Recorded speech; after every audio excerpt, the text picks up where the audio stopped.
Hello, and welcome back to the Coding Hub.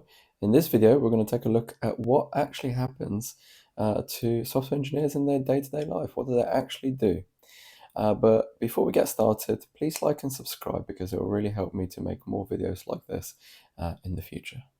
All right, let's get into it.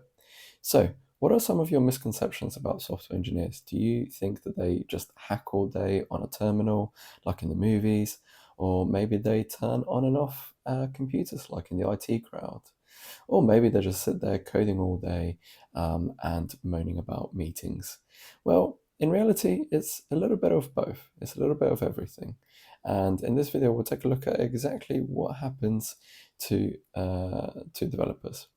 And the first thing is that they do most days is that they do problem solving. A lot of the work for software engineers is problem solving. We speak to clients and users or prospective users who have a specific issue. We need to understand that issue, we talk to them, and we then have to decide how to best resolve that issue with a bit of software and help them achieve their end goal. So yeah, most of the time will be problem solving and understanding customers' needs and wants out of a potential software system. Then you'll obviously a lot of your time will be in writing and reviewing code. So as a developer, you'll write a lot of code. So about 50% of your time will probably be writing code, or hopefully writing code. The more senior you get, the less time, unfortunately, you will be writing code. But you'll spend a lot of time reviewing code, and reviewing code is amazing for both learning and ensuring the standards are kept. And yeah, finally, you will do a lot of planning, testing, and debugging, as well as collaborating with other team members and stakeholders. So you spend a lot of time in meetings such as stand-ups and stakeholder reviews and things like that, discussing what the best way forward is for the product and what is the progress of current tasks.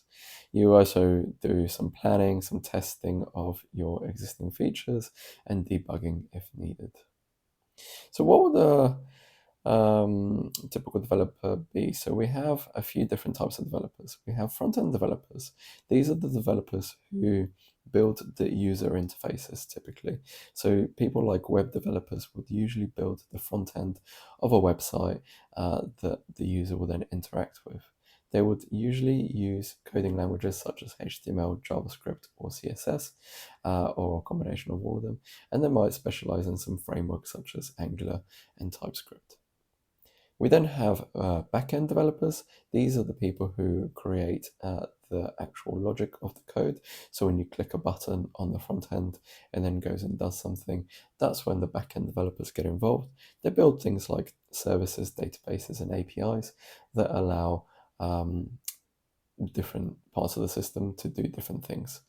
And they typically write code in things like C#, Java, or Python, but there's many different languages. These are just some of the most popular ones. And then you have a combination of all of both of them. So you have someone called a full stack developer. These are developers who code in both front end and back end, and they usually specialize in one back end language and one front end language.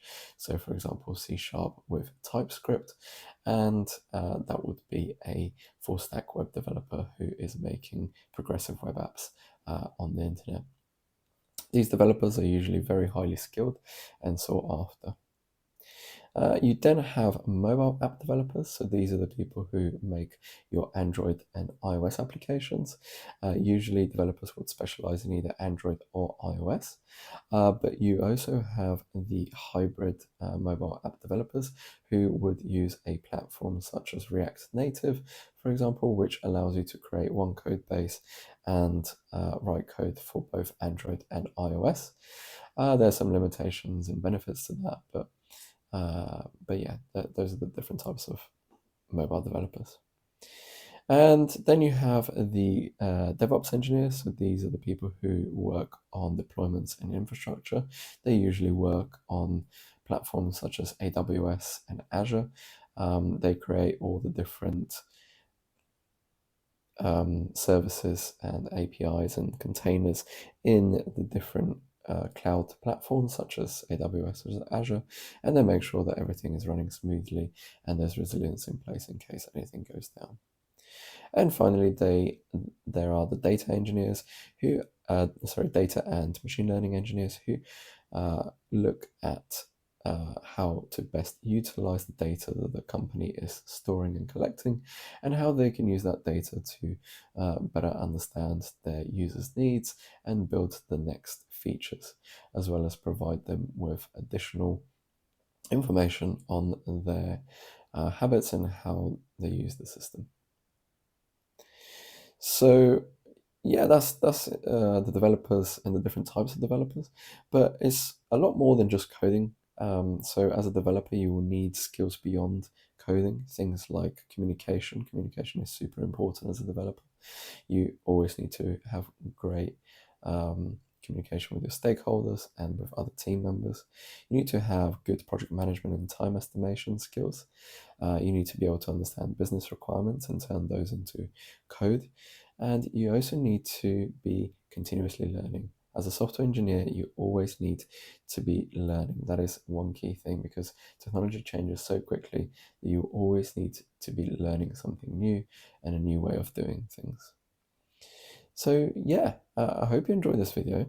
This was a brief introduction on how developers and software engineers work and what they do. So yeah, I hope you see you in the next one. Like and subscribe, and I'll catch you in the next one. Bye bye.